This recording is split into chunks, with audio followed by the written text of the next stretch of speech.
좋은 날입니다. 오늘도 말씀 안에 승리하는 하루 되시기를 기도하겠습니다. 오늘 생명의 산 본문은 사무엘하 4장 1절부터 12절입니다. 오늘 본문에서는 사울의 아들 이스보셋이 부하에게 살해당하고 그를 살해하고 다윗에게 온 자들을 다윗이 징벌하는 모습이 나옵니다.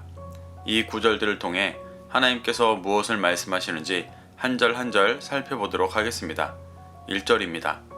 사울의 아들 이스보셋은 아브넬이 헤브론에서 죽었다함을 듣고 손에 맥이 풀렸고 온 이스라엘이 놀라니라.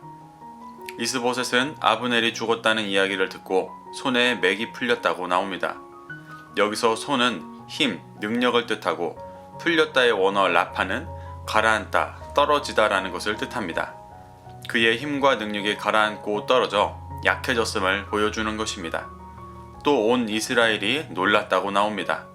놀랐다의 원어 바할은 두려워하다 라는 뜻으로 아브넬이 죽은 것처럼 자신들도 다윗에 의해 죽임당할까봐 두려워하고 있는 상태를 뜻합니다. 이스보셋과 온 이스라엘의 반응은 진리로 환난과 심판이 임할 때 비진리를 쫓는 자들의 반응입니다. 이때 비진리를 쫓는 자들이 해야 하는 일은 회개하고 돌이키는 것입니다. 하지만 이후에 보이는 이스보셋의 모습에서는 이러한 모습이 잘 나타나지 않습니다. 2절부터 3절입니다. 사울의 아들 이스보셋에게 군 지휘관 두 사람이 있으니 한 사람의 이름은 바하나요 한 사람의 이름은 레갑이라. 베냐민 족속 브에롯 사람 림몬의 아들들이더라. 브에롯도 베냐민 지파에 속하였으니 일찍이 브에롯 사람들이 깃다임으로 도망하여 오늘까지 거기에 우거함이더라. 이스보셋에게 군 지휘관이 두 사람이 있었다고 나옵니다.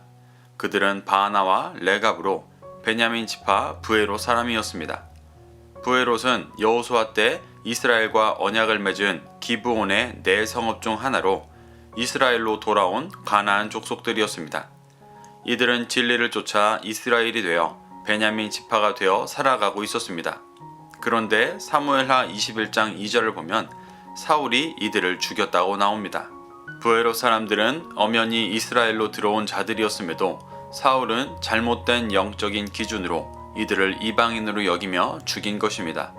이방인들을 진리로 돌아오게 하는 것이 제사장 나라의 역할인데 오히려 진리로 돌아온 이방인을 죽이는 매우 종교적인 모습을 보이고 있는 것입니다.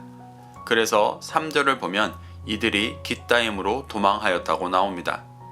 이러한 상황이라면 브에롯 사람들은 사울 집안과 그리 좋은 관계가 아니었을 것인데도 이스보셋은 그들을 군 지휘관으로 삼았었습니다. 이는 그만큼 이스보셋이 힘이 약하고 세력이 약했다는 것을 보여주는 것입니다. 4절입니다. 사울의 아들 요나단에게 다리 저는 아들 하나가 있었으니 이름은 무비보셋이라. 전에 사울과 요나단이 죽은 소식이 이스라엘에 올 때 그의 나이가 5살이었는데 그 유모가 안고 도망할 때 급히 도망하다가 아이가 떨어져 절개되었더라. 이스보셋의 이야기가 나오다가 갑자기 한 절 무비보셋의 이야기가 나옵니다. 이는 곧 죽게 될 이스보셋과 대조되는 사울의 다른 자손을 보여주는 것입니다. 그는 과거 다윗이 요나단과 언약을 맺으며 끊어지지 않게 하겠다고 약속했었던 요나단의 자손이었습니다. 그래서 그는 이후 죽임당하는 것이 아니라 다윗의 상에서 함께 식사하는 은혜를 입습니다. 무비보셋의 뜻은 부끄러움을 없애는 자라는 뜻입니다. 다리를 저는 그의 현실과는 괴리가 있는 이름입니다. 그는 다리가 저는 자신의 연약함을 알기 때문에 겸손하게 은혜 안에 들어가 다윗의 인도를 따르고 그의 식탁에서 같이 식사를 하기까지 인정받았습니다. 이는 단지 요나단의 혈통이라서가 아니라 그가 가문의 부끄러움을 끊고 제사장 나라의 백성으로 살아갔기 때문이었습니다. 그런데 이와 대조적으로 이스보셋은 여전히 회개하지 않고 육신으로 살아가다 심판받게 됩니다. 5절입니다. 브에롯 사람 림몬의 아들 레갑과 바하나가 길을 떠나 볕이 쬐을 때 즈음에 이스보셋의 집에 이르니 마침 그가 침상에서 낮잠을 자는지라. 레갑과 바하나가 볕이 쬐을 때 즈음에 이스보셋의 집에 가보니 그가 침상에서 낮잠을 자고 있었습니다. 쬐을 때 즈음의 원어가 홈으로 더위, 뜨거움을 뜻합니다. 이는 하루 중 가장 뜨거운 낮 시간을 뜻합니다. 창세기 18장 1절부터 2절에서 아브라함은 이 호매 시간에 여호와의 사자들을 만났습니다. 성경에서 빛은 말씀을 뜻합니다. 그 빛이 가장 강한 낮 시간에 여호와의 사자들을 만나는 것은 우연이 아닌 영적으로 빛이 충만한 상태에서 여호와의 사자들을 만나는 것을 의미합니다. 이렇게 빛이 충만한 시간에 이스보셋은 잠을 자고 있었습니다. 현실적으로 봐도 지금은 아브넬이라는 실질적인 주권자가 죽은 나라의 위기 상황이었는데 그는 자고 있었습니다. 영적으로 봐도 자신은 손에 맥이 풀리고 온 이스라엘은 두려워하는 심판의 때였는데 그는 빛이 충만한 시간에 주님 앞에 나아가 회개하고 돌이키는 모습을 보이기보다 자고 있었습니다. 그의 영이 얼마나 무감각한지를 보여주는 것입니다.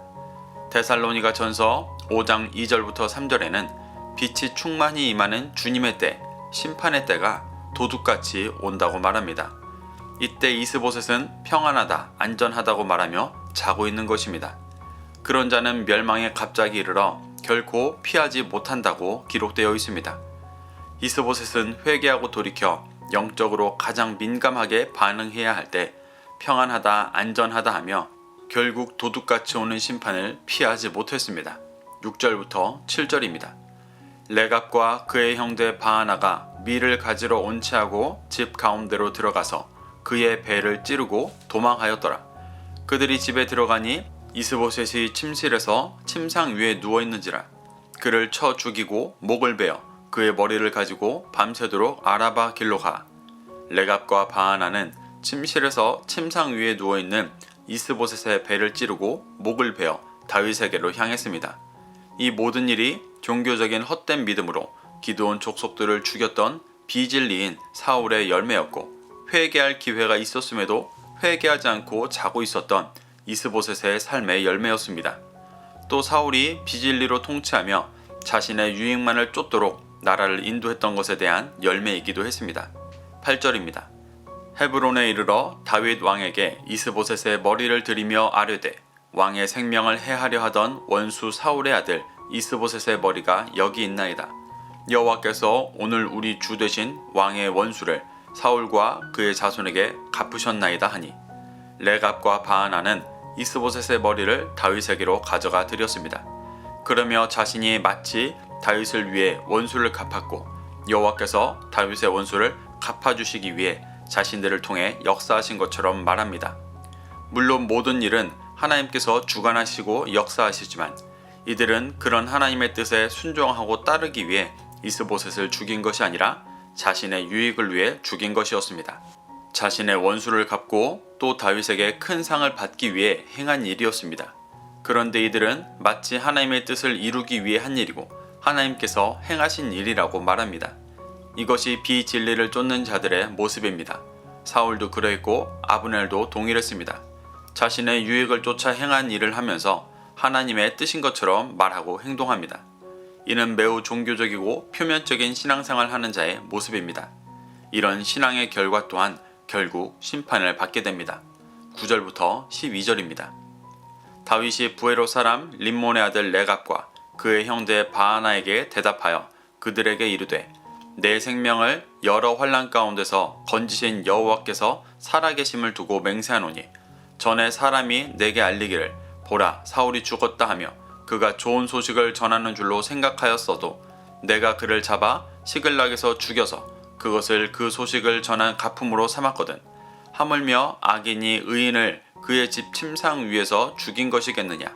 그런즉 내가 악인의 피 흘린 죄를 너희에게 갚아서 너희를 이 땅에서 없이 하지 아니하겠느냐 하고 청년들에게 명령하매 곧 그들을 죽이고 수족을 베어 헤브론 못가에 매달고 이스보셋의 머리를 가져다가 헤브론에서 아브넬의 무덤에 매장하였더라. 다윗은 이들에게 과거 사울의 죽음을 전했던 아말렉 사람의 이야기를 합니다. 그가 사울을 죽이고 좋은 소식인 줄 알고 전했었지만 다윗은 그것을 죄로 여기며 죽였었습니다. 그리고 레갑과 바하나의 행동이 그와 같다고 말하고 있습니다. 심판은 하나님께서 하시는 것인데 스스로 자신의 유익을 위해 이스보셋을 죽인 것에 대해 분노하며 악인이 의인을 죽였다고 말하고 있습니다. 여기서 이스보셋을 의인이라고 칭하는 것은 영적인 의미라기보다 법적으로 무죄한 상태를 말합니다. 이스보셋이 하나님의 뜻을 따르지 않고 사울의 가치를 따라 왕이 되었지만 이는 하나님 앞에 심판받을 일이지 그가 이들에게 죽임당할 범죄를 저지른 것은 아니었습니다. 그런데 이들은 다윗이 강성하여짐에 따라 그의 일원이 되고자 하는 자신의 유익을 쫓아 무죄한 이스보셋을 죽였습니다. 이것을 악인이 의인을 죽였다고 말하는 것입니다.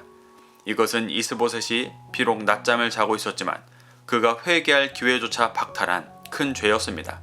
레갑과 바하나는 결국 이러한 죄로 인해 죽임당하게 되었습니다. 이렇게 비진리를 쫓던 사울의 열매들이 하나하나 심판 가운데 죽었습니다. 회개할 기회가 있었음에도 그들은 돌이키지 않았고 결국 자신의 유익을 쫓는 누군가에 의해 죽임당했습니다. 사랑하는 성도 여러분, 오늘 본문은 비진리를 따라 자신의 유익만을 추구하는 사람들의 마지막을 잘 보여줍니다. 이들은 종교 생활을 하고 스스로 하나님의 뜻을 행하고 있다고 믿으면서 자신의 유익을 쫓았습니다.